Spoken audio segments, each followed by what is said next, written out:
Good morning to you. I am Kim McAllister in for Nikki Medoro today. I see you guys in the chat wanting Nikki. I'm so sorry. I feel so bad. Like, maybe we shouldn't do the show when she's not here because I know you guys love her and I do too. And I'm so sorry. But she is in San Francisco at job number 2. And here I am trying to hold down the fort. So thank you for being here with me. A couple of orders of business that I would like to ask for. If you guys could please click the thumbs up button, we'd appreciate that. If you're here and you haven't subscribed, please click the subscribe button as well. And the raffle is another thing I wanted to tell you about, another order of business, because we've got a big thing. And if you love Nikki, you're going to love her free box full of great Nikki stuff. It is our 1 year anniversary fundraiser. And it is a box. I don't even know all what's in it. She's told me bits and pieces as she's purchased things along the way, saying, "Oh, I'm so excited I found this," or, "Oh, you wait till you see what I got included today." So she's been working really hard to put together this lovely package that she will deliver to you in person within 50 miles of San Jose. Ship it to you if you're somewhere else. The tickets are $20 each, and it is a raffle for this amazing box. However, I will say I've seen in the chat in the last few days that some people had an issue forking over the $20 via PayPal. There was some type of problem. So if you go to PayPal, you just have to enter this email address. When it says send money to, the Nikki Medoro Show at gmail.com is where you would do that. And then Nikki will get it and she will send you a personal receipt. If you don't get one of those, then you can contact her at the Nikki Medoro Show at gmail.com. Couldn't be easier, right? All right. Well, good luck to you. I hope that you do win the box full of goods because it's full of some good stuff. But we have a show today that I have a show today here on the Nikki Medoro Show that I have put together for you, along with some news and other things. Again, Nikki gone today, tomorrow, and Friday, and she will be back on Monday. The first thing I wanted to tell you about on this Wednesday morning is that President Biden is here in the Bay Area. He is going to meet with some science and some technology advisors during the Bay Area campaign stop here. He's also, of course, going to be attending some fundraisers. He is going to then leave the Bay Area headed for Phoenix. So it happened last night where the president arrived about 7:45 p.m. They had to close down some streets in the San Francisco area. And now, yes, to say, people are saying, oh, they were at the top of the mark for some drinks, visiting from different places, and they saw the president's motorcade, the president coming into Moffett Field. So he is going to NASA Ames Research Center. That's where he was yesterday. Then he went to Atherton for a fancy fundraiser. And now I think he's in San Francisco for day 2. So a lot of people finding this motorcade along the way. That is exciting. It's always exciting when you see a presidential motorcade. Like you just feel like you're in the presence of something, you know? Big waves today too. There is an advisory, waves up to 20 feet tall here at Bay Area beaches. It is a high surf advisory in place through 11 tonight. So if you live along the coast or if you're out near the coast, just be careful. It is dangerous rip currents as well as large waves, according to the National Weather Service. So it's just one of those times when we have to keep a safe distance from the water. The National Weather Service, of course, reminding us never turn our back on the ocean. I think my kids know that one by heart. So be careful out there. It's big waves, 16 to 20-foot waves out at the coast today. Smart Rail in the North Bay. A lot of people taking it in the morning, heading to the ferry or headed north to Santa Rosa. I'm in Petaluma. A lot of kids take it to high school if they go up to a high school in the north, further north. Well, it turns out, and I have my issues with Smart Rail. It's a cool train, and it's nice to have the service in the North Bay, but it's expensive. It's not cheap to take Smart Rail. They're still trying to extend the service northward and extend the service all the way to the ferry building in Sausalito. But now, apparently, according to a story on KTVU, the Marin County Civil Grand Jury is saying that the Sonoma Marin Area Rapid Transit District, or SMART District, may have to close before the end of the decade. So it wouldn't even make it 10 years before it has to fold in on itself. It all is based on whether or not voters approve this tax. This is a tax that was approved to kickstart Smart Rail. I think it's a sales tax. Let's see exactly what kind of tax it is. But if we don't approve it again in Sonoma and Marin County, then it's done. It's over. It might not last. And I would hate to see that happen. It would be sad. Um, Apparently, like all mass transit, it hit a really big lull in the pandemic, lost a lot of ridership, but afterward, it got a lot of tourist riders to come back. And I think a lot of people do use it to commute as well. I don't know. Apparently, they offer discounts to seniors, and they say because there's a lot of seniors in the North Bay that they're hoping that that makes a difference. So it remains to be seen as to whether there are operating funds, whether voters will renew a tax. I think in previous votes, the Sonoma County voters did approve it, but Marin County voters didn't. And I think maybe it'll be different now that we have Smart Rail in place and that people see, that it's used, that maybe it's taking a little pressure off of Highway 101. I don't know. We'll see. It would be sad. The Smart Rail system cut back on they had a Starlighter service, but they're increasing their weekend evening. Well, they're increasing their weekend service, but they've had to make some changes to kind of try to get people to come back on the train. So they're trying to move Smart Rail from Windsor to Healdsburg, but again, without the operating funds, they might not be able to do it. I don't know. I mean, I feel like it's important to have train service in the North Bay. I would be sad to see it go away. Let's see you guys in the chat. Yeah, Sausalito. Vicky in Sausalito says the stop in Larkspur is far away from the ferry. That's true. And they should have extended it further. I think they're still trying to do that. Kim says it has been offering reduced rates since the pandemic. It was super expensive before. I like it, but it's not making any money. Completely subsidized by the government. And the voters, and a sales tax and everything else. So, but it's hard to believe the North Bay went so long without something like BART, or some type of train service at all. So it would be hard to go back to not having that, I think. Anyway, did you guys hear about the Target stores closing up shop? I mean, it's not surprising considering all the theft happening, but 3 Bay Area stores are going to permanently close by the end of next month. This is what Target is announcing this week. They say they are going to shutter a San Francisco store because of organized retail crime. People just walking in, scooping up stuff and checking out without paying. This is the store on Folsom Street. It will be closed as of October 21st. It just opened in 2019. They're also going to close a store in Oakland on Broadway and in Pittsburgh, the city of Pittsburgh, on Century Boulevard. And Target says this: we can't continue operating these stores because theft and organized retail crime are threatening the safety of our team and our guests. And they're contributing to unstable business performance as well. So before making this decision, they say we invested heavily in strategies to prevent and stop theft and organized retail crime in our stores, tried to add more security team members, use third-party guard services. They tried to implement theft deterrent tools across the business. But even with all that, all the things they tried to implement there, they say they face fundamental challenges to operating those stores safely and successfully. So I think that's what we get.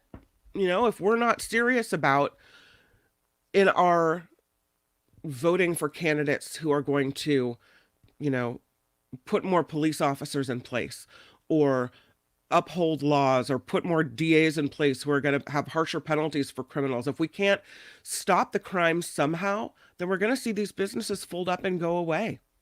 It's not just, though, the Bay Area targets, the Oakland, the Pittsburgh, and the San Francisco. They're also closing down a store in New York City, two locations in Seattle, and three in Portland. And they say it's all for the same reason. Now, I've heard when I think it was Whole Foods closed, they were saying, well, they just used the security reason as an excuse because really the store was underperforming and they just used it as a reason to get out. Well, I don't know why they would do that. If the store's underperforming, just say it was a bad location for the store and, we've got to try something different. But if it is truly the theft, and if it is truly that, it's not profitable to operate these stores where people keep coming in and ripping you off, I have a hard time putting any blame on Target. This is why we can't have nice things, is what it seems like to me. Yeah. A lot of people blaming the mayors of these cities. Maybe, we'll talk about San Francisco Mayor London Breed in just a couple minutes. But I'll tell you, it's not only Target. There's a story as well about CVS. CVS is closing 900 stores by the end of 2024. That is 10% of all of its stores. Because of this increase in shoplifting, they say they're going to be moving to an online strategy. So, you know, again, this is what we get. They're closing hundreds of stores across the country, completely overhauling the company and the way they do business. They're going to move toward online sales because of crime. They they said they had this policy launched in 2021, which will close 300 stores uh, each year. So 900 will have closed by 2024. So you got Target, you've got CVS. They say a lot of shoppers are turning to buying online after the pandemic because we're used to it now, right? Um, and so that is affecting sales in stores, but also it's this situation of theft. A CVS spokesperson said maintaining access to pharmacy services in the communities they serve is an important factor that they consider before they decide whether or not to close down a store. Other factors include local market dynamics, population shifts, a community store's density, ensuring there are other geographic access points to meet the needs of the community. So more customers, they say, are getting their prescriptions filled online, getting their personal care items through curbside pickup, visiting with doctors through telehealth. And so they feel okay in doing this. We're going to have no stores left, you guys. This is it, where they all fold up, go away.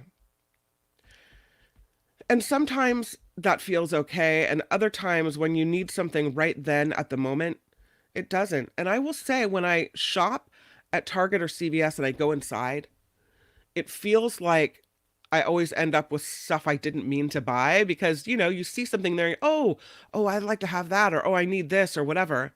It's actually cheaper for me to do curbside pickup because I don't go in and overspend. Just buy what you need and go. So I don't know if they're going to make as much money if people aren't going into the stores, but that's what they're doing. And I can't blame them. Square writing, when you get a business license to operate in a city, the city doesn't do their part. That's right. The city's not protecting them. That's it. Yeah. Eric understands exactly why it's happening. So do I. I mean, I feel sad about it, but I can't blame him. Liz, I'll still prefer shopping in stores, not online, shopping especially with certain items. That's how I felt about homecoming dresses recently when I bought homecoming dresses, Liz. I was it's when you go in and you try things on, it's different. But if you have to order a bunch online, you could get it wrong and then it's a pain to return everything. Mm. Um Jim writing today. True about bad treatment, but people are working in teams. The employee will give refunds to their family for not real returns, or I have not gotten my drive up order, so refund me. Yeah, all kinds of problems. Rite Aid at Meridian and Hillsdale in San Jose closed down. Rite Aid's another one, again, with the closing of more stores. So, yeah. Um, let's see what else you guys have to say. Thank you for the compliment, Vilma. People always complain about low income areas not having stores. Now the thieves are coming to high end stores. The future may just be bring online stores, no downtown stores at all. I'm just saying. That's what it looks like. That's what it looks like to me. You know, I hate to say that, but that's definitely where we're headed. So, um, what else? I miss the old stores like Blockbuster and the Good Guys, right, Susan? Yes, that's true. Chris overheard some customers threatening to break glass cabinets and get something because no workers were there to unlock things. Oh my goodness. Well, that's pretty sketchy. Oh, am I frozen? I'm sorry, you guys. Hopefully, I'm not frozen in a bad spot. That's what happens when you're online or you're by yourself, right? Linda writes, when stores won't let their employees do anything when they see the theft, what do they expect? And we've heard stories like that, Linda, that Lululemon story where people got fired for trying to stop thieves because they want to protect the safety of people. They want, it's more important to protect life than it is to protect items, but still, you can't hold a business that way. It's just not going to work. Shopping online for apparel is difficult. Fresh produce, meat, seafood included. It's all true. You can't see what you're really getting. hmm But I think we're in this cycle now where we're going to see more and more stores close up and go away, and that will be that. The CEO of CVS said our retail stores are fundamental to our strategy and who we are as a company. They say we may remain focused on competitive advantage provided by our presence in thousands of communities across the country, which complements our rapidly expanding digital presence. It seems cheaper not to have the store anyway for them. So maybe there won't be a pharmacy, Maybe doctors' offices will have limited samples to hand out until you can get your medicine mailed to you. And that will be the way of the world. I don't know.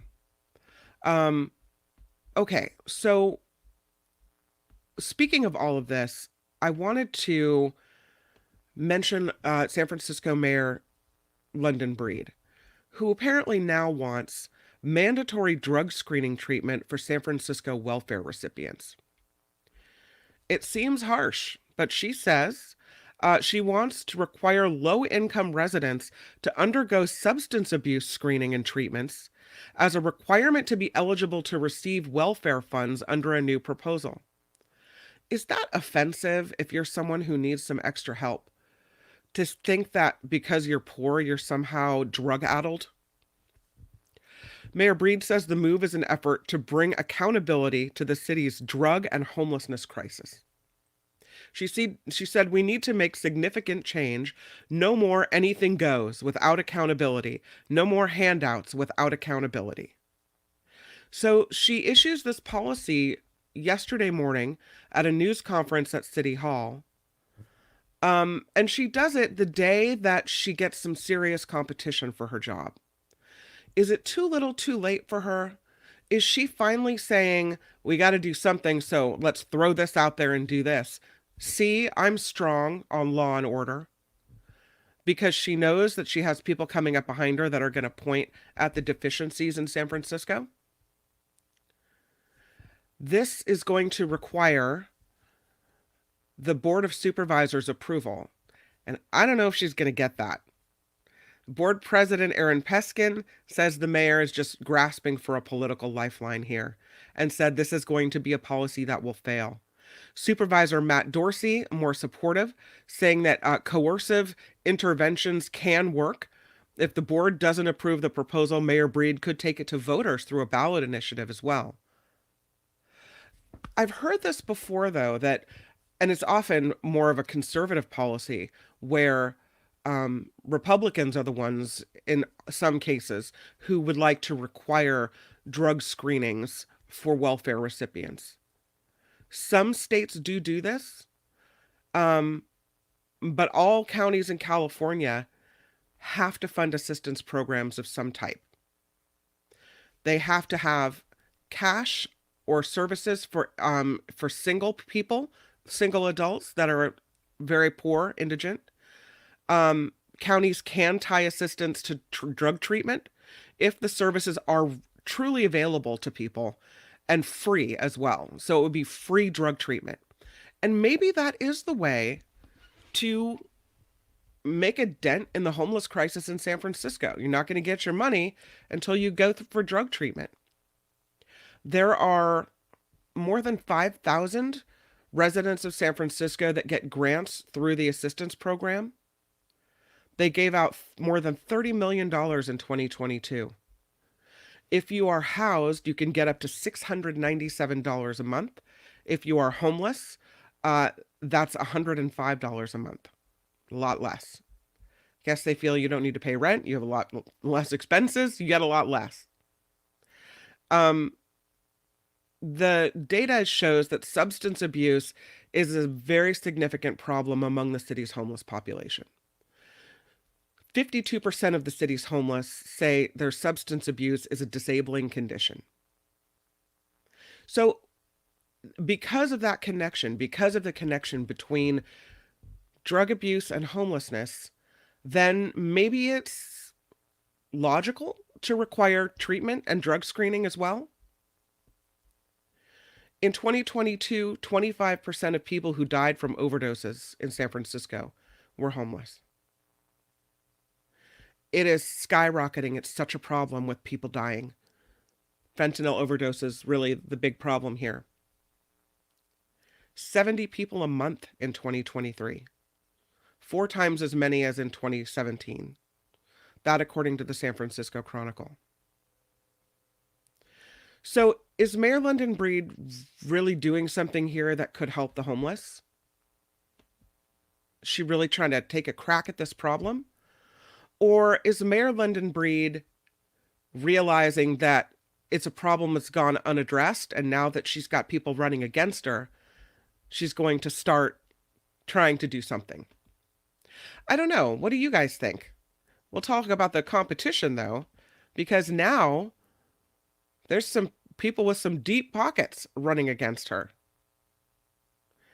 The announcement this week from Daniel Lurie, actually he announced it yesterday, that he is going to run for mayor of San Francisco. And we knew he was going to. There was a few weeks ago some rumblings of this, but now it's official. He is the heir to the Levi's fortune. So a lot of money. He spearheaded the nonprofit Tipping Point. He's given a lot of money toward addressing poverty. He said, I have a track record of diverse teams together, diverse groups together, getting big things done for the people of San Francisco. He's not the only one. There are 29 people so far running against Mayor London Breed, running for the job. Supervisor Asha Safai announcing his candidacy a few months ago as well. He was saying every day San Franciscans talk about the crime they're experiencing in the city, and what we're missing is leadership. And that's the same message that Daniel Lurie is noting.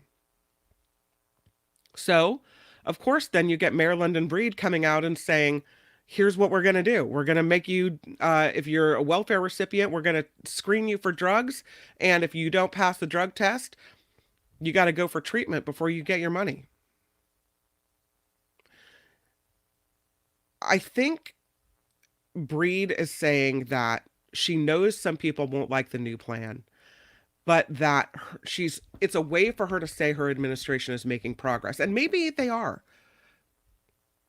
She says, Mayor Breed, we've helped almost 10,000 people exit homelessness. These are people that would otherwise be on our streets. So for the next year, we get to see, San Francisco residents get to see. Are the policies making a difference? I think the mayor's race, whoever becomes the mayor of San Francisco, while I realize it's more important to the residents of San Francisco, whoever is in that leadership role really becomes the Bay Area's mayor. A lot of people still work in San Francisco. A lot of people are going into San Francisco for various things, and it's the city. So it's a place that we all look toward, right? We count on it to be a place where it's a financial success, our cultural center in many cases.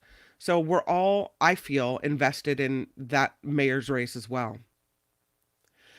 But candidates are saying the city's crisis is its leadership. So is it too late for Mayor London Breed to say drug tests or treatment or no money? And should this have been done a long time ago? It feels like maybe a little too late. Uh, Karen writes, too little too late for Ms. Breed. Hoping for another mayor of San Francisco. She's way over her head and knows it. Also, the board needs to be changed out. Betcha more moderate conservatives get on. Hard to believe in San Francisco, but you get to a point where crime is too much. Doug writing, most of San Francisco is dirty. There are some nice places. It's a nice place to visit, but I wouldn't want to live there. It's always been that way. It's funny, I was reading another article yesterday, Doug, about someone who recently moved from San Francisco to New York. And people in New York were saying, oh, you got out of that dirty, disgusting, drug addled, crime ridden place. And he was trying to tell them, no, yes, it's like that in some spots, but all of San Francisco is not like this. And so for some people in San Francisco, it's frustrating to hear this mantra over and over again that it's dirty or crime addled because it's like throwing away the entire city when it's just little pockets of it that are this way. Randy talking about John Rothman saying that he doesn't have any solutions on the homeless crisis in San Francisco either. This is a big problem to tackle. Spencer says too late for Mayor Breed on this one. Yeah. And John says, I guess the crime has stopped in Dallas since the mayor switched to the GOP. Yeah. Overnight, it all stopped, and that's the way it is. No, I don't think so.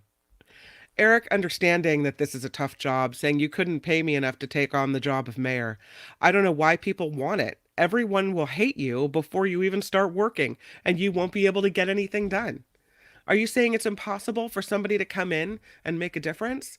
Or somebody to come in and actually, I don't know, affect change in San Francisco and turn things around? Because without good leadership, I don't know how it happens. Mayor London Breed saying she has done this, that 10,000 people are now off the streets because of her policies. Oh. Vilma saying Mayor Breed has a long time in office to do something when it comes to the homeless problem. She can sing them out, but what she has to appear to do something. Yeah. Yeah.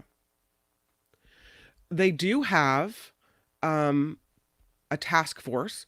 They do have extra enforcement with the CHP, and I want to say they called out members of the National Guard, right? Didn't they? To come into the Tenderloin and other areas that are affected by these open drug dens and try to get people off the street that are dealing or that are doing drugs, in an open way. I hope that's making a difference. I think it might be making a difference, but I don't know. You still have people dying. Spencer, thank you for the $5 super sticker. I forgot to mention that indeed the super chat is live, so we appreciate it. Stan, I know you love your Nikki. Thank you for the $10 super sticker. I guess Mark says our favorite CPA. Thank you for always helping start the day off nicely. Well, thank you, Stan. I'm sorry Nikki's not here today, but that's the way it goes sometimes, right? We move on. And thank you guys for participating in the chat. I do rely on you so much.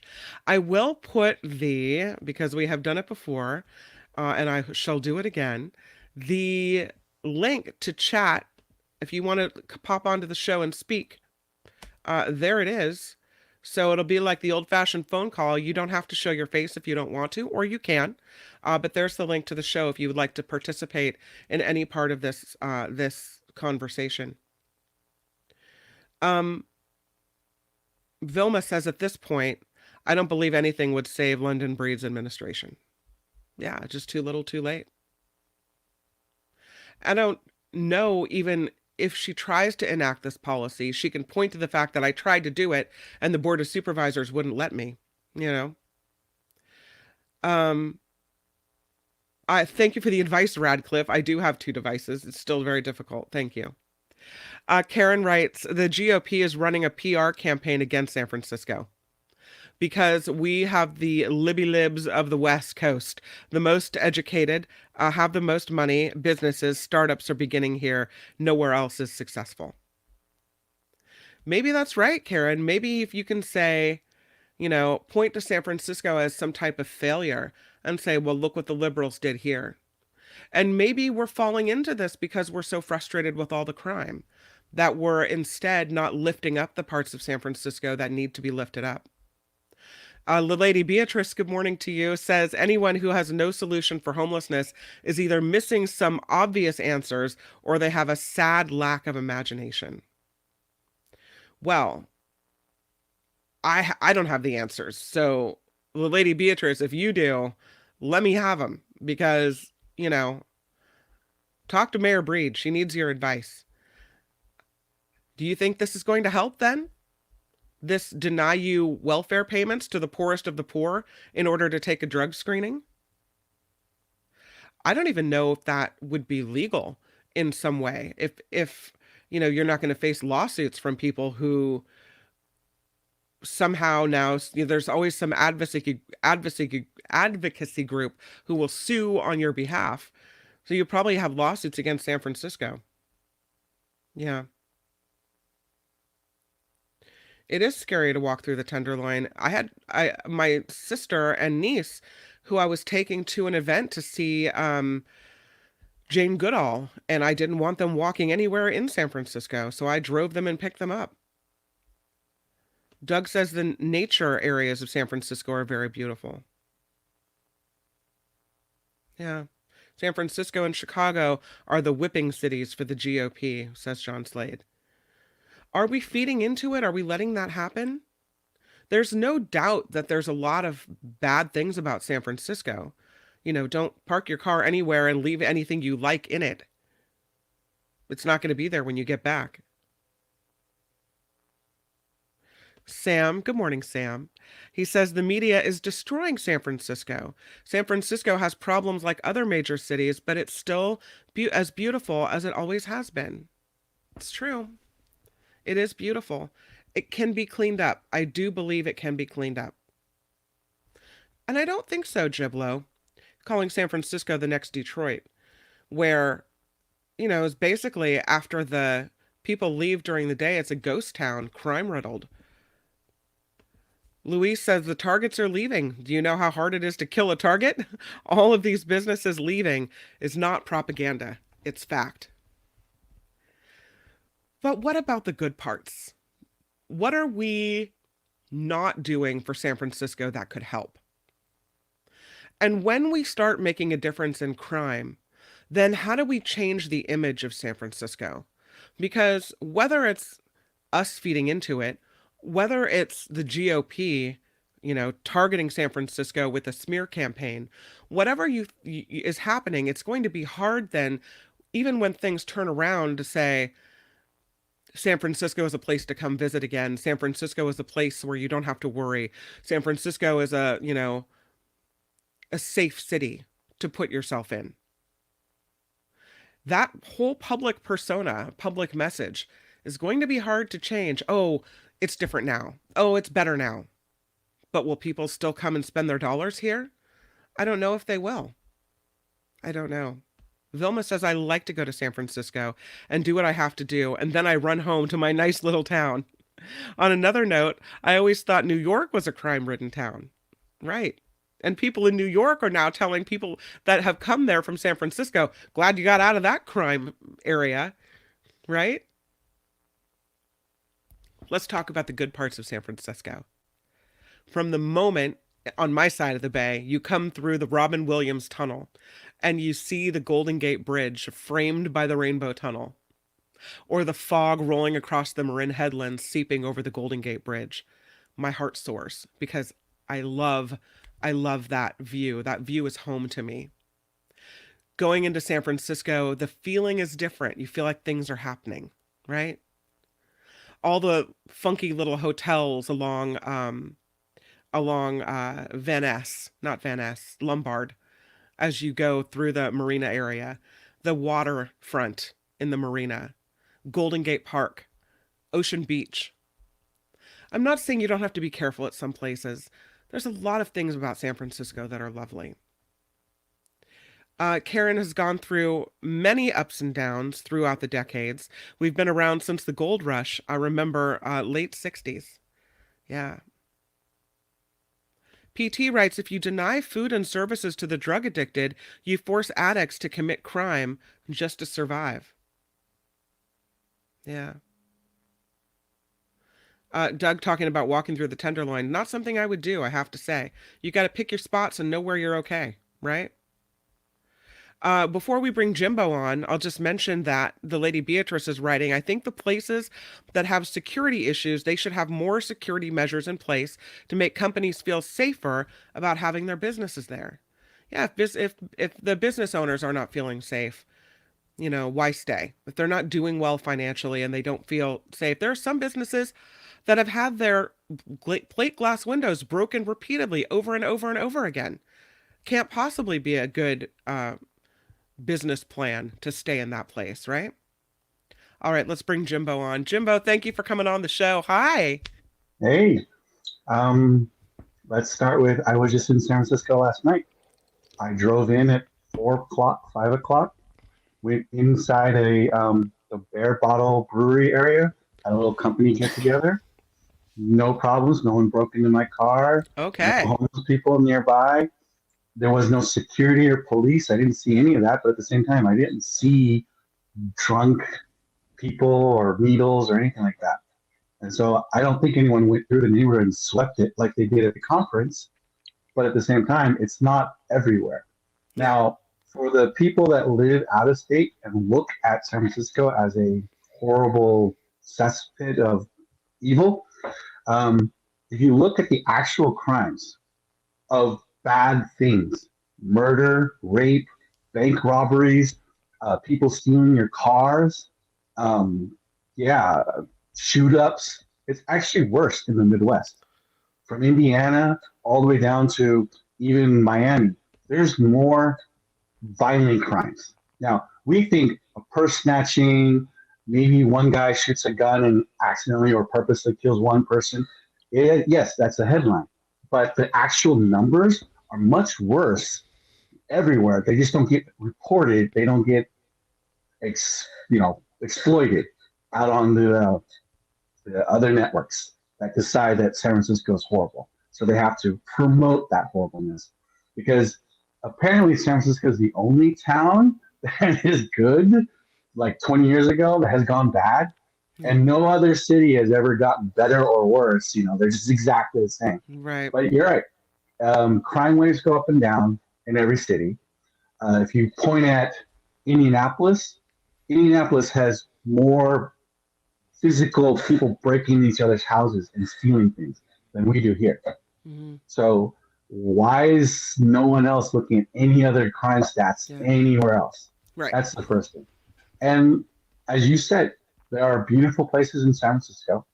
You can go to many of those places, and it's still exactly the same charming place as it was before. And in every major city, you have to lock your car door. Don't leave a suitcase out. Don't make yourself a victim.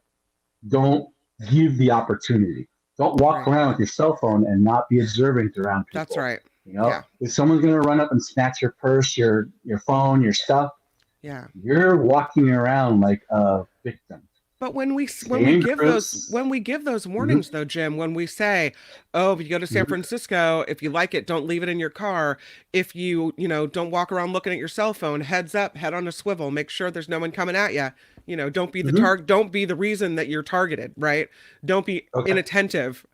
If that's what Yes. we have to say to people, I say that to my sister and she thinks, "God, well, why do I even want to go there?" Right? And Okay. so if you have to issue these warnings to people, I mean, you and I know Mm-hmm, it, and city people know it, people that love San Francisco and are okay taking these extra, measures to Mhm. protect themselves. But a lot of people that are, maybe they're used to only being in Petaluma every day, or pick a city in the Bay Area, a suburb. Right, And right. and Small and town so suburb. why would they put themselves in a place where they can't walk down the street and look at a text message really quickly without having to put themselves at risk? If they've ever left the country, then they already have those rules in their head, Hmm. right? So you're not talking about, let's say, what, there's 300 million people in the United States, 350, but we'll say 50 of them are too young, too old to travel. I'd say only 10%, maybe 30 million have actually left the United States or even Yeah. left their small town. So if we're trying to make peace with every person that has never left or even come into San Francisco, that's not really our target audience. What we're trying to target is the people that used to work in San Francisco, that used to love San Francisco, lived there, visited there, to come back. Right. And when I do go to San Francisco, like this past summer, I think I went 10 times with a bunch of people that I drove around and I showed them House of Fine Arts, the Golden Gate Bridge, Chinatown. We didn't see one bum. We didn't see any of the negative stuff. They were looking for poop on the street. There was none of that there. Didn't And find it, huh? they were they didn't find it. Yeah. And I showed them the not just the nice part. I actually drove through downtown and said, there's that weird SAP building that no one knows what it really is. And but Yeah. it lights up and it's pretty. And you saw it at night and at day. Yeah. So those are the people that we want to attract. And they are coming. I did see a whole bunch of tourists all summer long from different countries. Now, did I see a lot of people from Florida? No. Did I see a lot of people from the Midwest? Yeah. No. Those people, they are probably 20% of the tourists that we lost. But I don't Um, think we're ever going to get them back. a couple points. Mod writes, so much money in San Francisco everywhere they are rebuilding, not just private, Mm-hmm. road construction everywhere. If you can't see they're trying, you must hate us. I have seen about 60% effort to clean up. So Mm-hmm. Mod is thinking people are doing stuff. And here's what I worry about, Jim, is you have people like Sam in the chat who is, saying there are really beautiful parts of San Francisco. Sam has a couple of Mm-hmm. restaurants in the city, right? And Okay. so, what are Yeah. we doing every time we say, oh, San Francisco bad? Ooh, be careful. To people like Sam who are trying to make a go of it in San Francisco and are still invested in the city and trying to make it work? Are we saying, oh, it's too dangerous to walk to one of his places of business? No, I don't want to say that at all. I would feel very Mm-hmm. comfortable driving to San Francisco, not leaving anything in my car, maybe leaving the windows a little bit cracked so that if someone wants Mm-hmm. something, they can reach in and grab it, and I don't have to deal with a broken window. And Right. going for breakfast, or taking a ferry into the city and going for breakfast at Sam's restaurant. I want him to Mm-hmm. succeed. I want all the business owners that are trying to make San Francisco better to succeed. And that means the Mm-hmm. police have to crack down on crime. And that means Yep. that mayor has to do something with policies to get homeless people off the streets to bring people back in. Yep. Yeah. Well, there's also, I'm going to have to say this part is true. We, as a more left, have this theory that people are stealing to feed their kids. There's no other reason that they would steal or do bad things unless it's to keep themselves alive, Right. right? We have that weird theory that they must still have a good soul. I Okay. think that is our own way of making ourselves feel better about it, about the realistic things. We have this fairy tale version of why bad things happen. Hmm. We have to be realistic. Bad things happen because there are bad people. And if you're right, if we don't put them in jail, keep them in jail, and punish them, like there are so many people that go in for a day and they get let go. There are so many people that don't even get booked because their crime wasn't bad enough, right? They Yeah. only stole $400 worth of stuff, not 500. They only took a bicycle and not a car. Like you see where we evaluate the crime and we only punish just a little bit of it when it's not bad enough. So there's not a lot of fear. There's not a lot of guilt, embarrassment for doing a crime in the city or anywhere in the world of America. You go to You another think country, you don't think you we don't get your shame? hands cut off. Oh, No, we don't. well, I don't want to do that. I mean, I I don't want understand, it to be a barbaric situation. but the punishment is so bad if you were Right. to go far enough in many countries. Yeah. Even being suspected of a crime, government will say, I think you were part of a conspiracy. We're going to put you in this mining camp. We might prove that you're innocent later and take you out, but there's no way to get out of that camp. So that one person that's in the camp, everyone else in the neighborhood shapes up. It's yes, it's fearful, and you're right. It's not what the I can't, American it's dream not is. what America's about. Like, I understand what you're saying. Like, in other countries, it works to have less crime. There's got to be a way to do it without, taking away people's Public rights like humiliation. that. Yeah, I just can't. Well, in Singapore, you get whipped in public 10 times for stealing a car. Well, you are just making me love San Francisco in all its glory more and more and more. Right. That's the point is Yeah, we have to let it go and just ignore the fact that our tourism dropped by 20%, or we enforce and make it a danger to be a criminal. And really, there's no in between. There's some solutions to give them food, give them money, give them more drugs so that they can do right. it safely.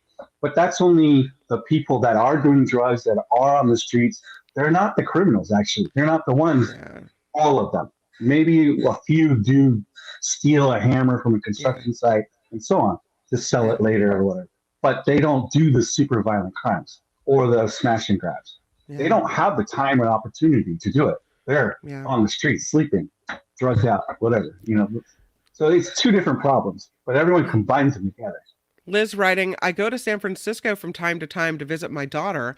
I also take my dog. We eat out, we walk around in her area. It's always been a really positive experience.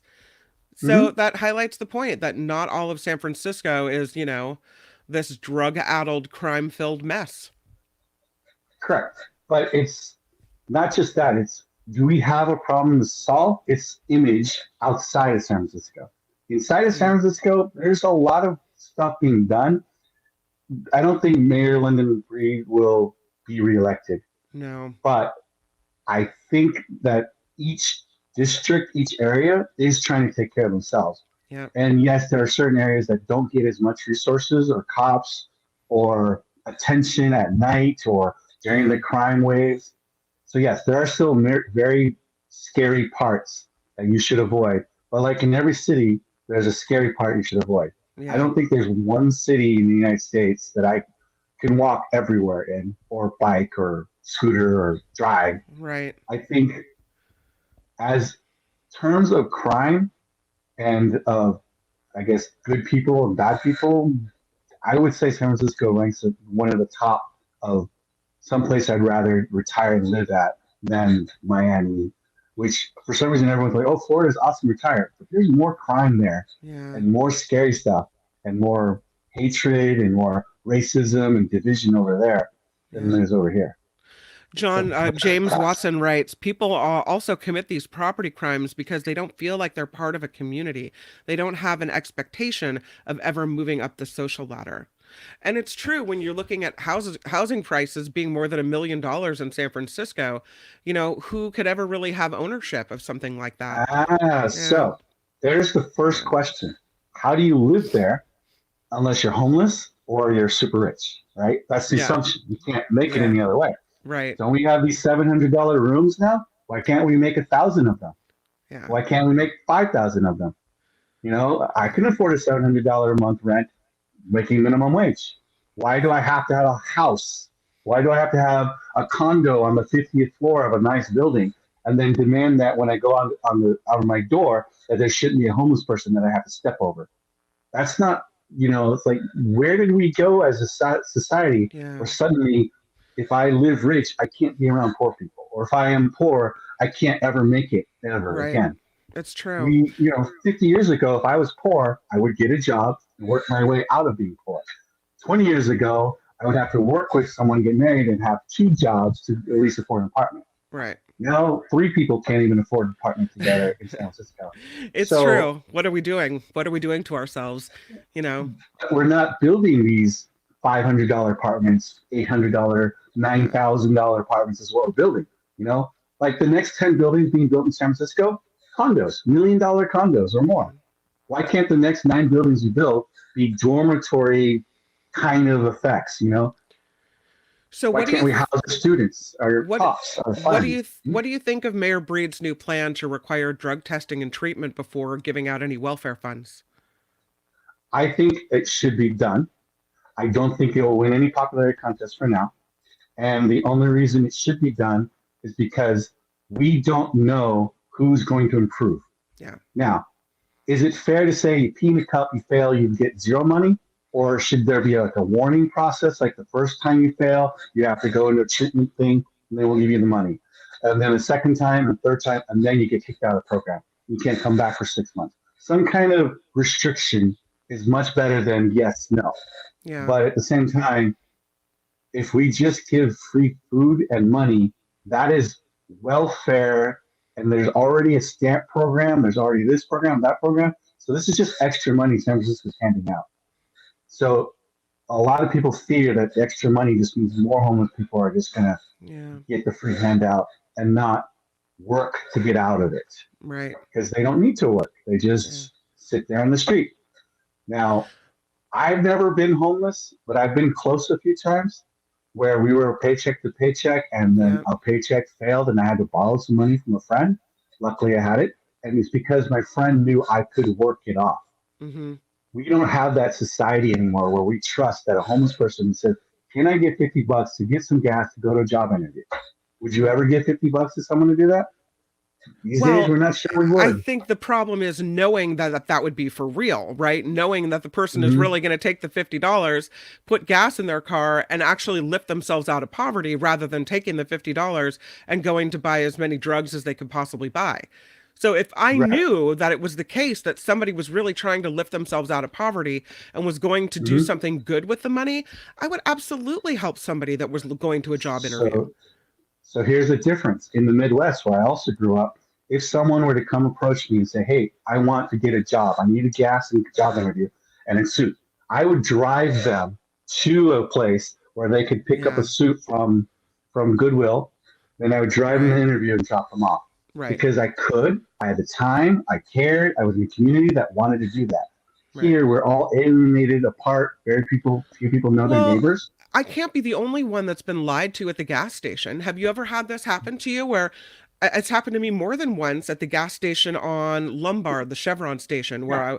I used to stop on my way between San Francisco and Petaluma sometimes, only when I Hmm. had to, because that's the expensive one, right? And I Right. would be standing there and you would get someone walk up to you and they would say, oh, can you give me a few bucks for gas? My car's broken down the road. I'm out of gas and I'm desperate and my cell phone's broken. I don't have anyone to call. And they want money for drugs. They don't want money for gas. They don't really need your help. They're just looking for, they know they can't walk up to you and say, "Listen, I need some money for a few more pills." No. Right. And so you're lied to so many times with this, scam. At least it's happened to me, that who would believe Mhm. anyone anymore? I don't know. I understand. I Totally understand. There's a different, lot different, of different topic, but no. But that's the thing. How do you feel about helping a homeless person out in the streets of San Francisco, or someone yeah, walking up to you at a gas station, not in San Francisco? So the mentality is, if you want to care, if you want to help, giving cash immediately is not the answer because you don't right. know what they're going to do with it. That's right. So if you are exposed to those kind of people around you because of the community you're in, Yeah. when I used to live in the poor neighborhood, would actually have a Ziploc bag full of extra shaving cream and razors and a couple of things and maybe a can of soup from Safeway when it was on sale. I Right. would make these packs. I have 4 or 5 of them now in the back of my car. If a homeless person walks up to me, before they say a word, I hand them the pack. And I say, hey, this should take care of you for a day or two. And then I walk away. And they can't say anything to me. They can't Mhm. bribe me or bug me or anything because I Yeah. gave them something. Now, if they do bug me because I know that they want drug money, then I have an excuse to walk away and say, I already gave you something. How So sad is it maybe though that we have to carry those things around, that there's so many people in it this is position that, yeah. it is sad. Yeah. But Jim, you can't fix the world. yeah, you can't fix the world. Jim, thank you very much for being here. I appreciate it. No Always you problem. popping in and helping me out. So thank you very much. I put the and No bye, and problem. I'll see you soon. Okay. Thank you for Okay. coming on. Um, Mhm. Thank you to Jim for being here. I put the link to pop onto the show in the chat. So if you do have a comment that you want to make, again, you don't have to appear on video. You can just use the shadowy picture of mystery. If you would like just your voice on the air, you can do that as well. But yeah, a lot of people talking about this, and it strikes a chord because I think maybe we're approaching it wrong. Now, I agree with Jim talking about the way it is in other countries where people get whipped and hand fingers cut off for theft. That's not what we do in America. This is not where we're going in America. This is, never going to be the way it is. But taking crime more seriously, yes. Enforcing the laws that we have on the books, yes. Not letting people walk because our jails are too full. Why are our jails too full? What's happening? There's a lot of things we need to address, and I don't think we're doing it well enough. Vilma says there are real problems in San Francisco. What hurts San Francisco the most is the perception that things are bad. I think she meant to say. Yeah. Yeah. Ahmad talking about billion-dollar apartments on Van Ness. They help with the cleanup for sure. Um, I just agree with you guys, and I think that instead of letting the frustrations come out about the crime, that we all insist something to be done about the crime. And let's start lifting up the good parts of San Francisco. Let's start a campaign between all of us to talk about the good parts of San Francisco, right? I just feel like we're sinking the city too much into this narrative that it's all bad and all crime and all homeless and all trash on the streets and all feces on the sidewalk and whatever else. And I think that it's going to be very hard to ever climb out of that. And I don't want to see that happen to our city. And that's up to us to control that narrative, to control that story, because it isn't all bad, right? Um, Yeah, and this is kind of what Vilma is saying too. What has hurt San Francisco the most, she writes, is the perception that San Francisco is dirty and crime-ridden, as pictured by Fox. So I don't think that we let them do it. Um, oh, it's Lori talking about the homeless and those bro pods that we talked about on the after party live yesterday, the little boxes that could be used for homeless people as well. Thank you for your conversation on this. Again, I put the link in the chat. So if you do want to pop in and say anything, I'm happy to do that. We can always come back and talk about this as well. Right now, though, I do want to do some headlines because I don't think we have gotten to. We've talked about some of the stories of the day, but I don't think we've gotten to do the news today yet. So I do want to do that. And again, the link is in the chat, so I welcome you to come on the Nikki Medoro show and discuss. But right now, let me see if I can't go and play the little news music. See if we can do that and do some news for you on the Nikki Medoro show. Now, from around the world to up your street, the Nikki Medoro show presents News Czar Kim McAllister. Yes, it is the Nikki Medoro show, and we do have some news to offer you. New Jersey Senator Bob Menendez is pleading not guilty today to bribery charges in New York. Federal prosecutors accusing this Democrat and his wife of accepting hundreds of thousands of dollars in cash and gold bars and gifts in exchange for using influence to help businessmen and the government of Egypt. More than half of the Democratic senators are now calling on Menendez to resign, to step down. He plans, though, to stay on as New Jersey's senior senator and to fight these charges. I heard yesterday Nancy Pelosi asking him to step down as well. The second Republican presidential debate will be held tonight. 7 hopefuls participating. They will face off on the debate stage here in California, including Florida Governor Ron DeSantis, former Vice President Mike Pence, former New Jersey Governor Chris Christie. This event, hosted by Fox News, will once again be without former President Trump, the party's frontrunner, who will instead meet with striking UAW workers in Michigan instead of facing facing off in a debate against his competitors. The debate being held at the Ronald Reagan Presidential Library in Simi Valley, I believe, is where this will be held. Congress has 4 days to fund the government before a possible shutdown. The Senate is working to pass a bill funding the government through November 17th, but House Speaker Kevin McCarthy saying today he doesn't see support from his party in this at all. McCarthy says he'll propose his own spending stopgap measure by Friday. So can they at least paste something together while they come up with a bigger deal? I don't have a lot of faith. We'll see. Retailers assessing the damage after widespread looting last night in Philadelphia. Police responded to late night to Center City, where the Apple Store, the Lululemon, and the Foot Locker were hit by about 100 different people. Roughly 15 to 20 arrests were made in this area. Wow. Nearly 20 million Americans say they experienced long COVID last year. That, according to a study by the CDC, long COVID is the condition in which patients still have symptoms for weeks or for months after they've cleared the COVID infection, including fatigue, difficulty breathing, some say brain fog as well. And again, 20 million Americans said they suffered from that last year. Late night talk shows are planning their comebacks now that the Hollywood writer's strike is over.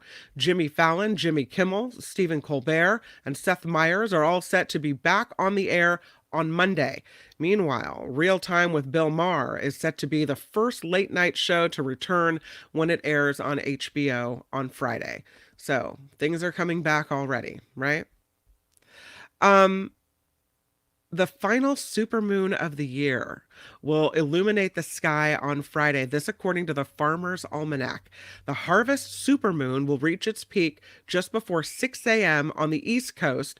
A supermoon happens when the moon's orbit is closest to Earth at the same time when the moon is full. This according to NASA. A supermoon is typically about 16% brighter than the average moon. So check out the moon on Friday night. Do want to let you know that 25 years ago today, Google was born. Today's dominant search engine started as a PhD project at Stanford University in 1998. Now the parent company Alphabet is one of the most influential in the world with a market cap of more than $1.6 trillion. So happy birthday to Google, clearly a huge player in the Bay Area. I think most of us know someone who has worked there or works there. And use the Google products. So Google, 25 years old. Seems kind of like they've been around for longer to me. I don't know. Some interesting doings out of Oregon State University. Scientists are designing autonomous robots that will travel under ice shelves to conduct research. The U.S. National Science Foundation approved $1.5 million to fund this work. A large mothership will carry a swarm of smaller passenger robots, that sounds rather matrixy to me, that explore under the ice in dangerous locations. They'll be able to navigate by themselves to study the melting ice sheets. Multi-robot systems exist, but this work will add the ability to communicate and sense under the ice. Yes, very interesting. All right, that is the news here on the Nikki Medoro Show.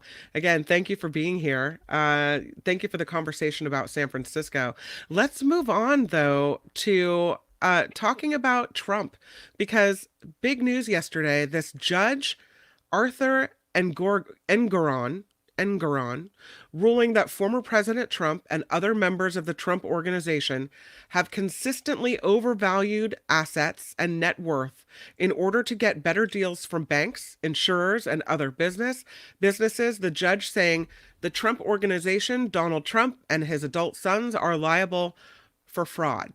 And as a result of this, the Trump Organization could be ordered to pay $250 million in fines or more, and not allowed to operate in the state of New York.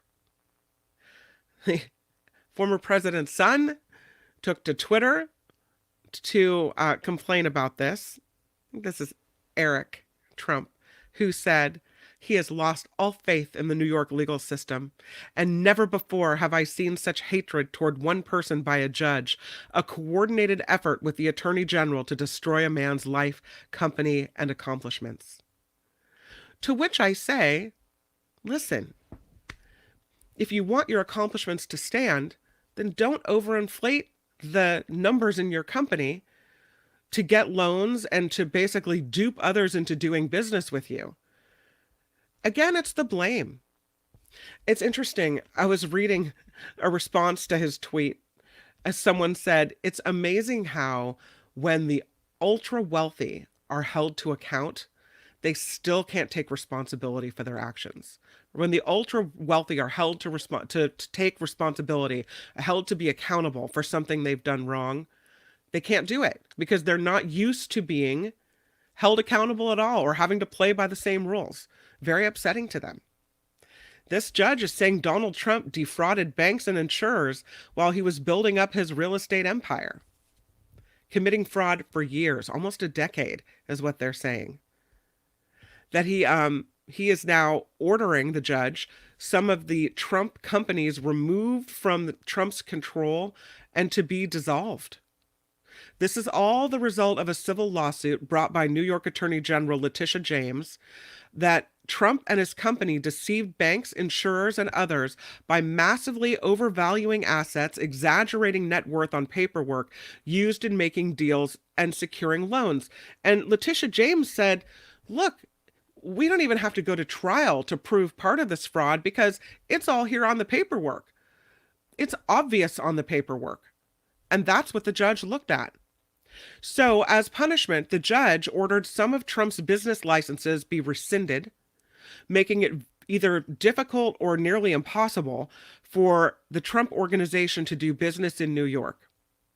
There will be an independent monitor put into place to oversee the Trump organization operations, so control wrestled away from Trump and Sons.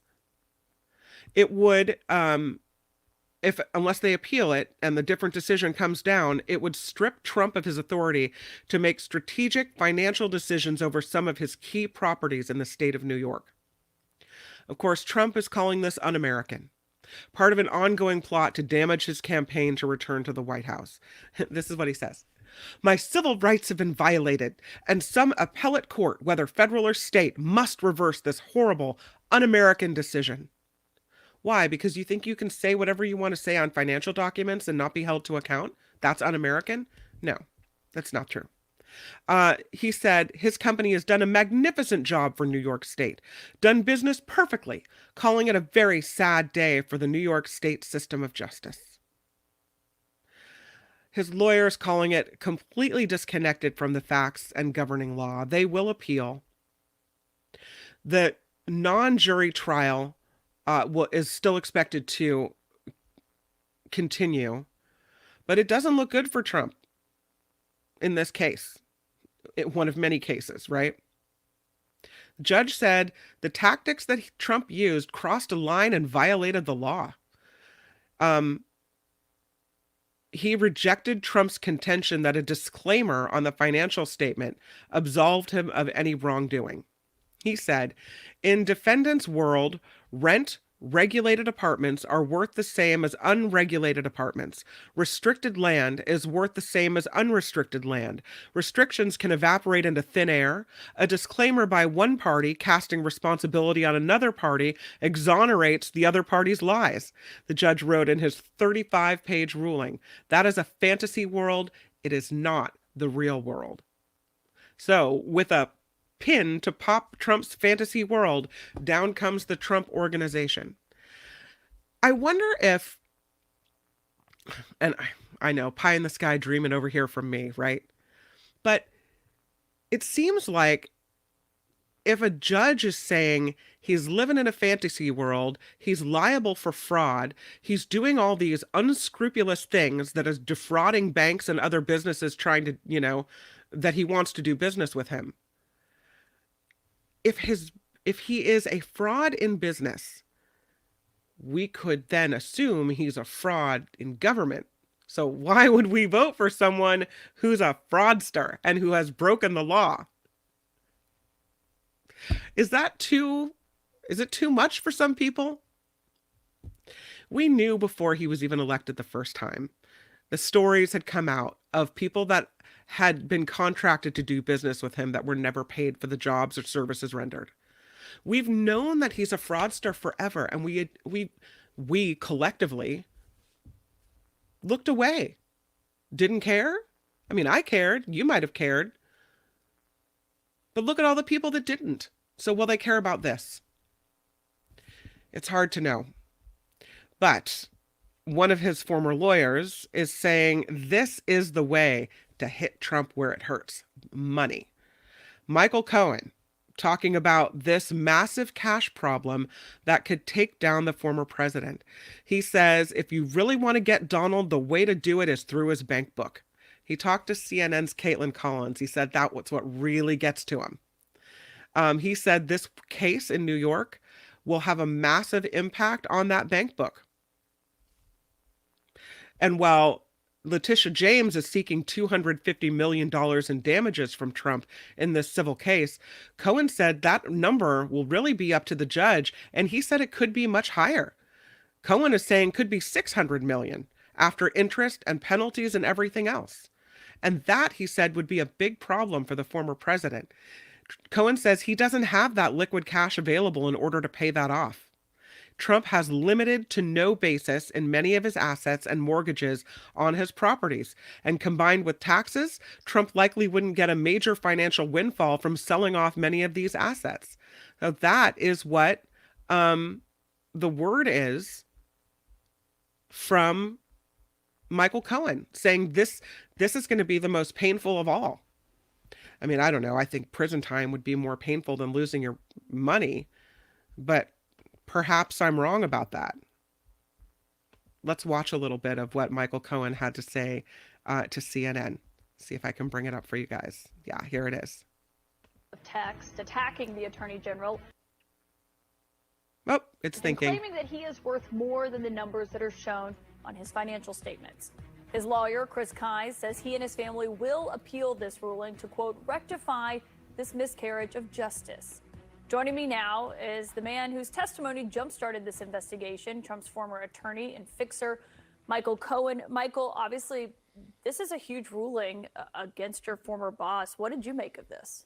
It's a massive ruling that has long been in the wait. I mean, the one thing that Donald Trump is so good at is delaying the inevitable.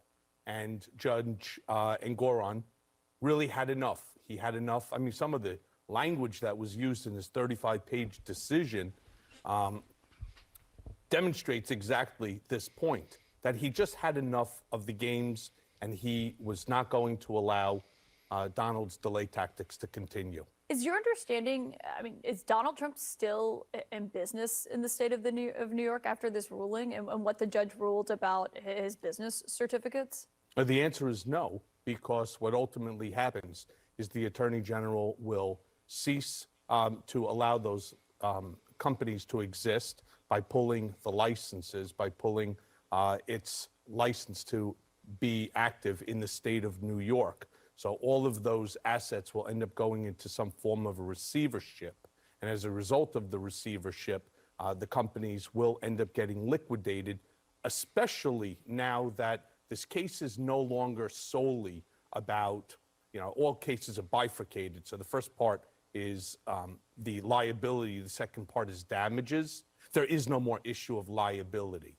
The judge has already determined that the fraud existed. So now it's just an issue of damages. So they're obviously going to try to appeal this. We heard that from the Trump attorney. But you're saying that if they don't, if this stands, that places like Trump Tower in Midtown that has his name on it, that's no more. Well, Trump Tower, let me be clear, because a lot of people don't understand this. Trump Tower is a condominium, meaning that each and every one of the units are owned in what's called fee simple absolute. It's owned by the purchaser, not by Trump. He does have Trump Property Management that operates the building and receives a fee for it. That will no longer be in existence. So all of the companies that are Trump owned and controlled, yes, but the properties that Trump owns are all fee simple absolute condominiums. But this ruling is a major threat to that, you're saying? It's a major. First of all of the golf courses, as an example, Briarcliff Manor, as an example, that will no longer be able to operate under the Trump flag. I mean, as someone who has touted himself long before he was president as this major developer. I mean, what do you think his ruling or his reaction is to that tonight? Well, I had said, and Jamie Gangel actually parroted me today on one of the other CNN shows, that if you really want to get to Donald, the way to do it is through his bank book, not by saying, oh, he's a narcissistic sociopath, or, look at, he's definitely not 6'3", and he's not 215 pounds. You go after the wallet. Once you start hitting that bank book, that's what really gets to him. As I mentioned, so much of this has to do with... Yeah, so there you go on CNN. Going after the bank book is the way to get to him. And this has ramifications that I didn't even realize. So all of these Trump companies in New York, that's it. We'll see if the appeal is successful. You guys have a lot to say. SF Tesla writing, he could see the White House, provided he ceased pissing people off from now on. Ain't happening. I don't think so. A lot of people saying, well, some people saying there's no prison for him. Randy writing, regrettably, Trump will never see prison, that it's not going to happen. Vicky disagreeing, oh no, he's prison bound for sure.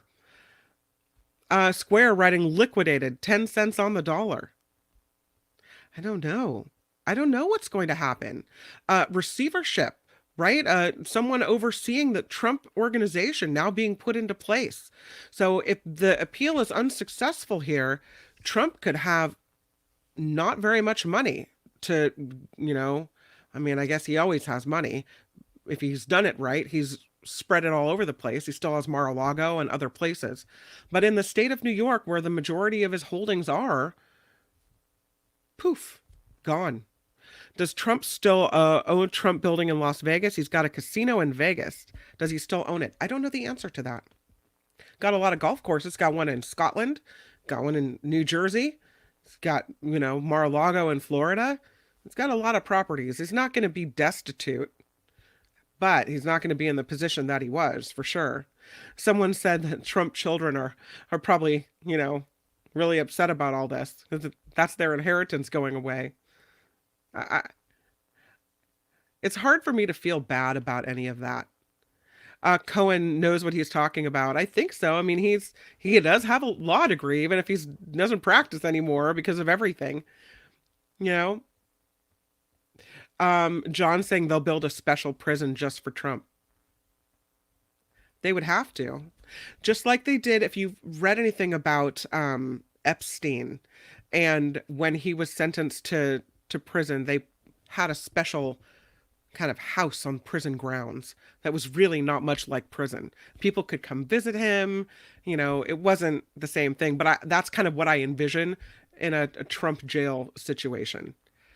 Oh, Big Will saying that Trump is persona non grata in New York City. It's interesting because I don't think they liked him even before he was president, right? Karen says he got $1 billion from the Saudis. I don't know if that's true. We talk about LAX Paint. Trump has classified documents he can leverage when he wants money. You think he's going to sell America's secrets?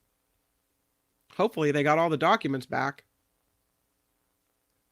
Calvin saying he still has a line of credit from Saudi Arabia, Russia, and his mob friends. Maybe he'll be bailed out by people that think that he'll be able to help them in some way. John writing, I have a feeling when Trump gets close to being convicted, he'll try and flee the country. Joanne writes, in order to appeal, his properties need to be appraised. That will show the properties are indeed overvalued. So interesting. Yeah, this is a big case. I guess I knew it was happening, but I focus more on the election fraud cases.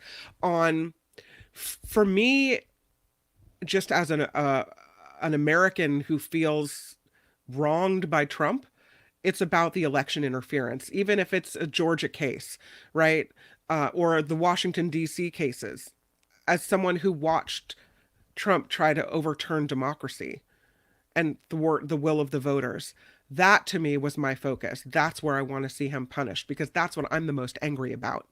But if this hurts him in the pocketbook, And if the judge is saying, the paperwork you turned in and gave us shows that you're a fraudster. How could they not have understood that? They had to have known. But maybe people have, looked away for so long that they thought, well, it's acceptable. We know we're getting away with it. They're not going to punish us for it. Right. D is not hopeful, says he'll be completely exonerated by the appeals court. Watch and learn. Yeah, I hope that's not true. I want to see people that do things that are bad and wrong pay for that. I do. I don't think you should be able to just go on through life doing whatever you want, lying about everything, and never being held to account.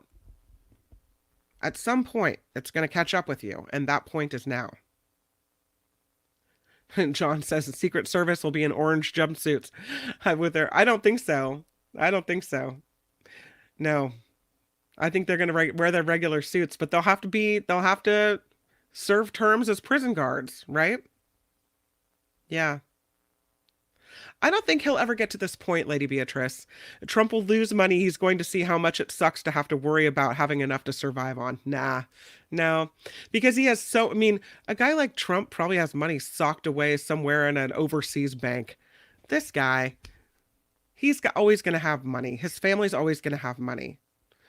Even if they take away a big portion of it with the failure of the Trump organization and fraud, it still seems like they have enough that they're not going to worry about making rent. They're not going to worry about, paying the mortgage or where their next meal is coming from. They'll never be that family. And I don't want that to happen to anybody, honestly. I hate to have anybody have to worry about where their next meal is coming from. But yeah, I don't think it's happening to him. Sandy, Trump had better go to prison. He needs to pay for his crimes. Otherwise, this country will never recover from the damage that he has done. I worry what will happen if he does go to prison. And I worry what will happen if he doesn't, Sandy. Because it just seems like so ugly. Although I will say that the protests that people had said were going to happen outside the Georgia courthouse didn't really amount to much. So maybe there's a lot less people willing to, go march out into the streets on his behalf than we thought. Yeah, he's cash broke. That's what Cohen is saying. He's cash broke. Jim, I'm sure he still has classified documents and his ex-wife's grave. You think he buried the documents there? I don't know. Wouldn't surprise me as much. He's already violated court mandate by tweeting about it. I think this is where it all catches up. Having a big mouth catches up with you. Liz writes that Eric Trump is claiming MAL is worth billions. Mar-a-Lago, worth billions, not the 18 million that the judge indicated. Then have it appraised, right? You can claim anything you want to claim. You're full of BS, Eric Trump. I don't think that's how D meant it, but Trump is a lawbreaker, writes Vilma. Trump believes that he is above the law. Too bad people that believe that Trump is innocent, even though there's evidence to prove his guilt. When is it un-American to find guilt? I guess it's un-American when you have somebody that is ultra wealthy and thinks they're above the law, right? Make accountability great again. Big Will, that's awesome. Make accountability great again. That's what we need to do. Lisa writing, Trump's a criminal. This whole family, a grifting bunch of criminals. They deserve this takedown, and it is overdue. You're not alone on the way that you're feeling, Mary Shea is popping in to call Trump haters liars. Well, Mary Shea, the judge disagrees in this case, and it's not about what I have to say. It's not about what anyone in the chat has to say. This is about what the judges are having to say, and they're looking at evidence, real, true evidence. They're looking at the Trump's own financial documentation that he provided the court, and the judge is looking at it going, fraud city, my friend. So Mary Shea, take it up with the judge. That's the way it goes. Consequence matters. It absolutely does. Square saying Trump's days are numbered. He can't dance around the court. Silver bullets are all gone. Run out. Yep. Jim writing, if you do things wrong and pay for it, like those who do bad things in San Francisco, you're back to the public whipping, Jim. I don't know. I don't think we're doing that. No. Mm-mm. Bad and wrong are Trump's best assets. I heard that she spoke out yesterday, Susan. I wonder where his niece is with all of this. And yes, anyone should have consequences to deal with. Yeah, she's saying she's not surprised by any of this. Vilma writing, Trump makes money by running for president because, yes, dumb people donate over and over again. And he makes even more money by being president, not in his business. And why do we let it happen? Chocolate milk. Trump can always get money from grifting his unhinged MAGA base. Well, I mean, and even just recently, he had a $100,000 a plate dinner to raise money for Rudy Giuliani. And I guess people paid that price. I don't understand. David writes, there'll always be some fat cat who will support Trump. Maybe Clarence is Thomas's pal. Right? Big Will, this guy is getting what he deserves. He was at the helm during those trying times of COVID. He was horrible, terrible. Yeah. Doug, not so sure. Says, I don't like to repeat, but the lawyers will duke it out and this problem will be resolved. And that's the problem, Doug, is I think a lot of people have this feeling like no matter what he's done wrong, he'll somehow get away with it. His lawyers are really good. He's paying the top-notch fees, right? And everyone knows in this country, if you have enough money, you pretty much get away with everything. And so why would that be any different for someone like Trump? No matter how egregious the crimes are or how much he calls attention to himself, right? That it's going to work out for him. I think a lot of people will be frustrated if and when that happens. Let's read this one. The Mark 51627, as someone who despises Donny Boy, please don't jail him. It would just be another reason for his crazies to physically attack others. I'm not joking. He goes to jail. I become a hermit. The Mark, I don't think that's true because we've seen threats of these protests and they have amounted to nothing. There's not people crying in the street or looting or breaking windows or somehow ruining America on his behalf. That hasn't happened yet. Now, maybe it would if he's convicted of something. I don't know. Are people rallying out in the streets because he's getting a receivership for the Trump organization? I don't see it. Maybe it's all blustering, just all hot air. Deidre writing, Trump supporters will still continue to give Trump their hard-earned money. They love him like Jesus. It's crazy. Eric, being above the law is the most American thing ever. Look at all the rich U.S. billionaires who never face any consequences for their action. When you're rich enough, you can write your own laws. But that's the thing, Eric, is he's able to do this. He's able to,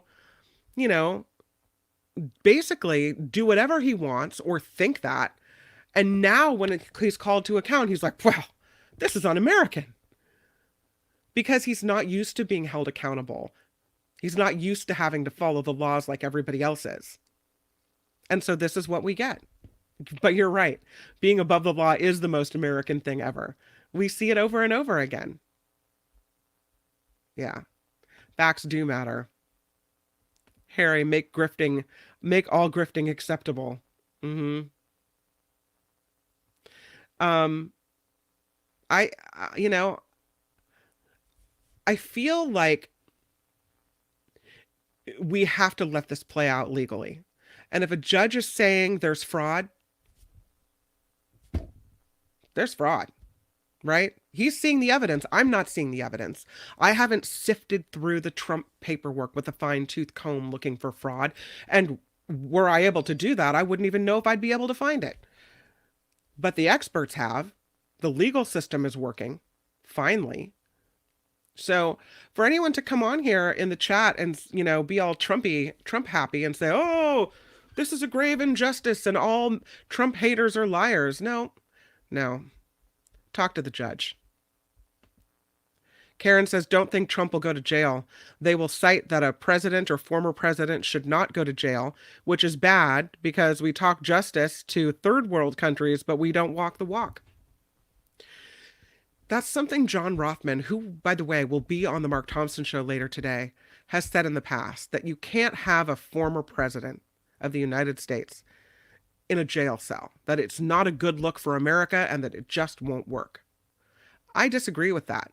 I think if you broke the law, America needs to see you in the orange jumpsuit, just like we needed to see what some people say now is a photo op, but I think the Trump mugshot, I was looking for it, I don't have it loaded in here.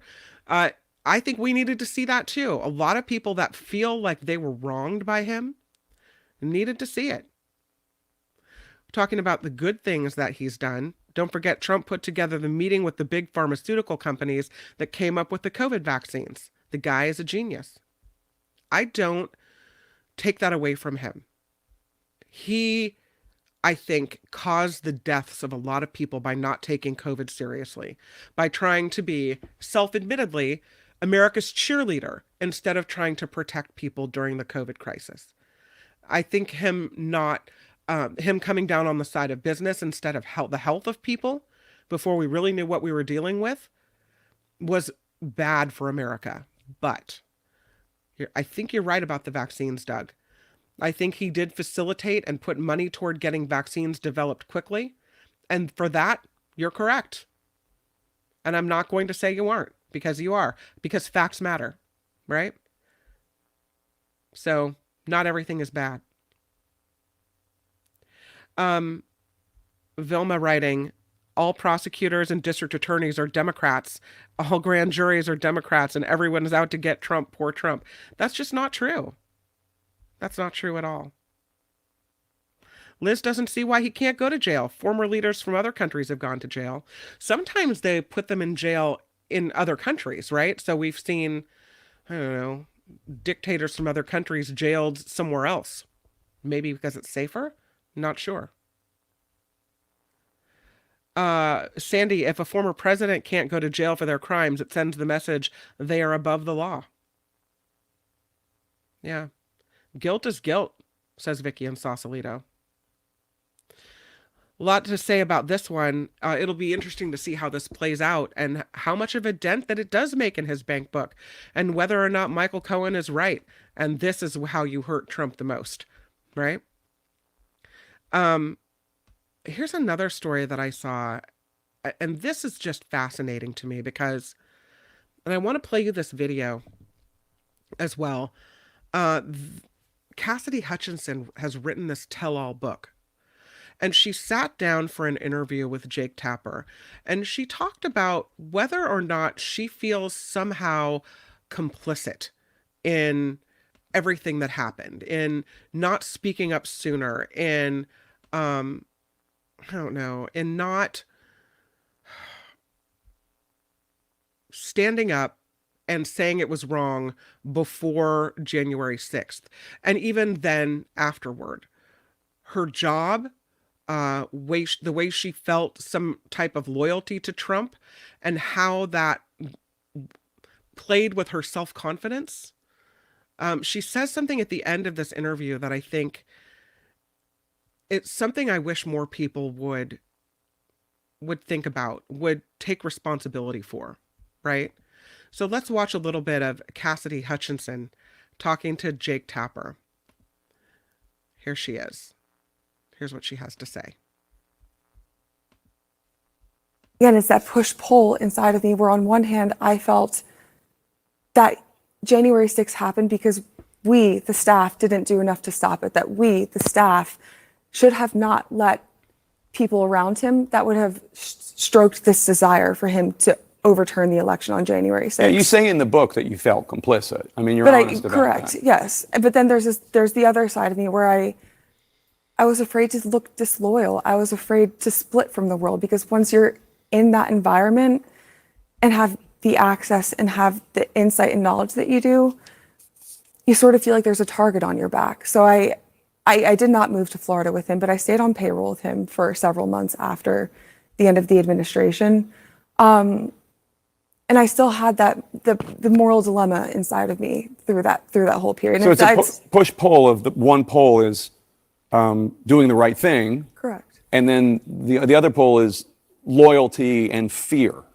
Correct. Is that right? That's fairly accurate. I also would like to say, though, before I was subpoenaed by the January 6th committee, I did work to slowly start to separate. I wanted to start a new chapter in my career because I disagreed with not only what happened on January 6th, but I saw the trajectory of Republican politics.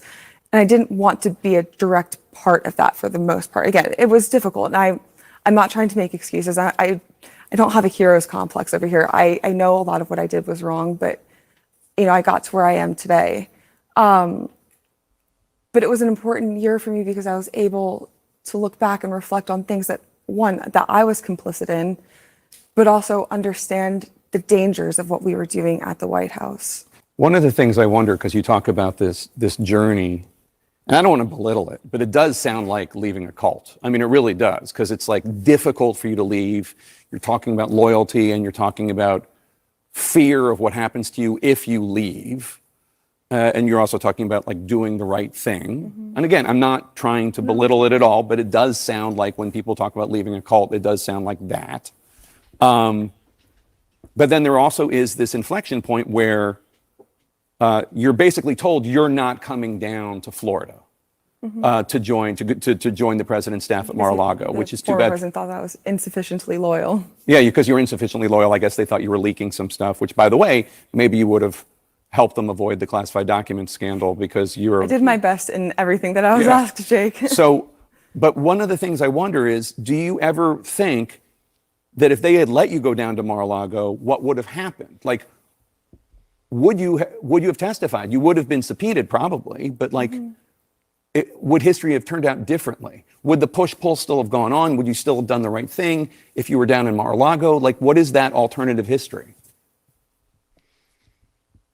I guess my short answer is I don't know, because that's not what played out. It's not what happened. Obviously, you did the right thing. You did the right thing. I don't mean to belittle it. No, you're not belittling. Look, I haven't ever been. You say this. I have not been in a cult. I mean, we can sit here and debate whether the MAGA movement is a cult. No, I don't think it is. I don't think it is. The way you describe it sounds like it. But what I will say on that is I would hope that I would have come forward to do the right thing still. But when you're in that environment, it becomes a lot more difficult. And I did get brought back into that environment, and for a short period of time when I first began doing my depositions with the committee. But I didn't feel empowered to comply completely. And also, Jake, if I'm being completely candid and frank, I still felt that loyalty to him at the end of the administration. And I worry that if I had gone down to Florida, that would have only grown and I would not have come forward. And whether or not what I testified to changes the trajectory of any investigation, I fulfilled what I was obligated to do under the oath that I swore to protect and defend the Constitution and the country. And I fulfilled the obligations of my subpoena. So to me, this is not about what I did and the impact that it has. For me, it's more about I was able to maintain my character and my integrity after I retained new legal counsel who empowered me and showed me the importance of telling the whole truth. So anybody that finds themselves in a situation like that, I would just encourage them to listen to your conscience. And this moment's much bigger than us. And that's the moment for me when she said this moment is much bigger than us. I think people so often are so worried about saving their own skin. And they're worried about themselves. It's all me, me, me, me, me. But I believe what she says, which is this moment is about much more than her. The moment is about much more than any of us. People will say they're patriotic about fighting for America, But how much do we really fight? How much are we willing to give? How much are we willing to sacrifice? People are wondering if she's just selling books, Randy. Just selling books. Why didn't she find a conscience while she was working for Trump? She's taken a lot of S since since testifying before the January 6th committee. I'm sure she's been threatened, Randy. I have to respect someone who came out and told the truth, who didn't try to, put a veil over it and hide it, but who actually admitted to this is what happened in the White House. Because of her account, we know a lot more than we would have. I like that she wrote a book. I like that she's coming out with the truth. And I like that she understands that this moment is about more than just herself. And for that, I feel like I respect her a lot more. I think she handled herself really well with Jake Tapper as well. Spencer says MAGA is a cult. My father is still there. Unfortunately, sometimes people are unable, once they're kind of locked in. What does it say to themselves when they have to really reevaluate? Some people are incapable of reevaluating or admitting they've done something wrong. And if they have to reevaluate and they realize they've gotten it wrong here, then the last however many years of their life, what they felt about everything becomes a lie. Maybe that's too hard to stomach for some people. Kim writes, they said she is the only one not in office that has protection because of all the threats that she has gotten. I believe it. Yeah. John also saying Cassie's trying to sell books because she can't work a normal job because some crazy maggot mafia cult member might try to attack her. Then good, do what you got to do. With every page, with every, day, something else comes out as more people read this book. Heather writes that there's a snippet about this in the latest issue of People magazine. She said she had to go into hiding and that she's still getting threats. That's what happened to the jurors that the grand jurors that issued the indictment. That's why a judge recently is saying that the potential jurors in the Georgia trial against Trump will be kept secret because of the threats, because these people are awful, ugly, nasty. Liz wants to know how Hutchinson's family felt when she decided to change lawyers and testify. I mean, I think you do what you have to do. And it seems to me from that interview that Cassidy Hutchinson is okay with herself and is now arrived in a place where, she realizes that she did some things wrong. And she looks back and can see why and how she got caught up in everything and how she decided to, and when she decided to come out with the information. And if she's okay with herself, then great. Who cares what her family is thinking about it? Because I think you have to get to a place where you can look at yourself in the mirror. And it seems to me like maybe she's there. Kathy Hutchinson is an old Republican. You're talking about Cassidy. Yes. She is 25 years old, just starting her career. She's someone who found out disloyalty could mean the end of her career. Well, she wasn't disloyal till after it was over. And then realized, what have I been involved in, right? Cheryl, I think she's being very truthful and reflecting accurately. That's how it comes across to me too, Cheryl. I don't feel like she's just out to sell books. She was the one who testified and was truthful. I think also, and maybe it's about money, you guys. Maybe it really is. Maybe I'm just, hoping. But what Cheryl says makes a lot of sense to me. And it feels like someone like Cassidy Hutchinson, when you're in government and you're looking at legacies and what you're leaving behind and how people are going to remember you in this life, which is a lot for a 25-year-old woman to think about. But when you write a book like this, you're going to be known for that book. You're going to be known for what you've said in this book. This is your reputation. These are the words you're leaving behind for the world, even after your eventual passing. That's always going to be. And so it would seem to me that that it would be truthful, that it would be reflecting accurately, as Cheryl writes here, and that it would be about more than just selling books, because it's going to stand the test of time. Oh no, Vilma. She says her husband is still in the MAGA cult. Well, that has to be an interesting dinner conversation. Oh no, Vilma, I'm so sorry. I guess you just tread around politics, right? Talk about anything but. I'm sorry. I feel bad about that. Yeah. Um, Someone this young wouldn't be doing it for money, writes Louis. I don't know. I mean, there's a possibility that it's true, or maybe it's both. Maybe, it's nice to have the money and also tell the truth. Both things could be true. Uh, Normally, says Louis, the older folks that want to do a tell ya compared to someone young that wants to change the world. You might be right. I see what you're saying there. Harry, hi Harry. I hope you're working from home today. Just imagine a presidential debate, Biden versus Trump. Biden invites Cassidy to sit in the front row. I don't know. Somehow I don't think Trump is rattled by much of anything except having his money taken away, right? That could be it. Judy writes, I do know what it's like to have a job and being required to do things that don't feel right. Ugh, yuck. Lori says she's got legal bills to pay. Yeah. Oh, I'm sorry, Judy. That's kind of yucky. But I wanted to play that, and I know it was a little bit long, if only to get to that point about this moment is bigger than us. And I feel like this moment where we hold Trump accountable is bigger than all of us and goes to the future of the country. And that is why it's so important. And one of many reasons why it's so important is because we set the stage for the evolution of democracy and for what's to come for America. Woohoo.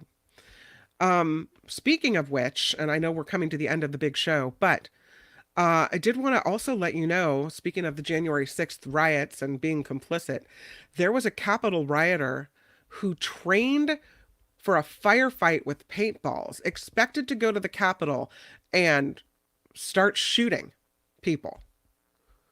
Gets a prison sentence. This is Edward Badalian. Apparently planned for weeks before he and a friend went from Los Angeles to Washington, D.C., and joined the mob storming the Capitol. Prosecutors say Badalian organized a group paintball session, or many of them, to train for a firefight and fantasized about meting out vigilante justice against politicians that he believed to be traitors. They say he trained, collected weapons, traveled across the country for the riot with the goal of arresting and violently removing politicians he disagreed with. They wanted him to get 10 years in prison. Mr. Badalian, 29 years old, of Panorama City, California, got 4 years and 3 months, according to a news release from the Department of Justice. 4 years for that. Again, not enough. Not nearly enough. All right. Thank you for participating in the Nikki Medoro Show. Thanks for hanging out with me today. A few people that I would love to thank. First of all, John with a $3 super sticker. Thank you for that. Much appreciated. Spencer kicking in for $5 today. Very kind of you. And our favorite CPA, Stan Pollock, with a $10 super sticker and a nice words of encouragement. Thank you very much for that. And thank you. I know Nikki's not here. And so part of me doesn't know whether we should have the show dark on the days she's not here, or whether I should try to go it alone. So it's one of those things where I'm not quite sure how to handle it, but I feel like we made a promise to be there for people, and so rather be here than not is how I'm looking at it now. But you can always email me.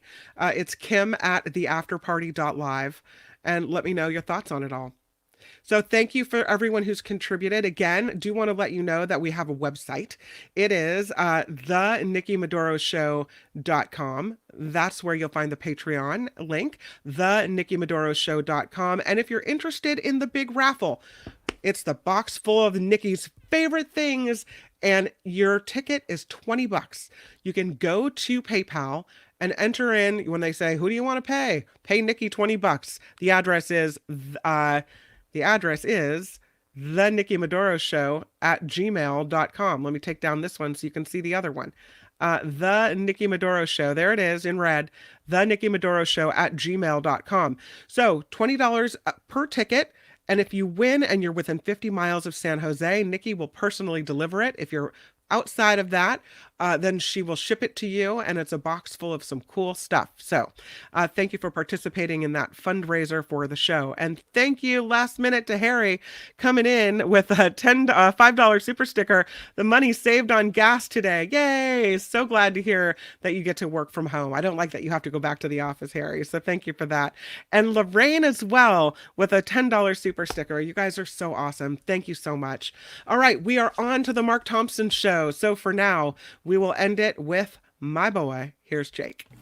Nikki, you're all so awesome. You're proud, like a beautiful blossom. You're also the best. I really can't rest. You're all so awesome.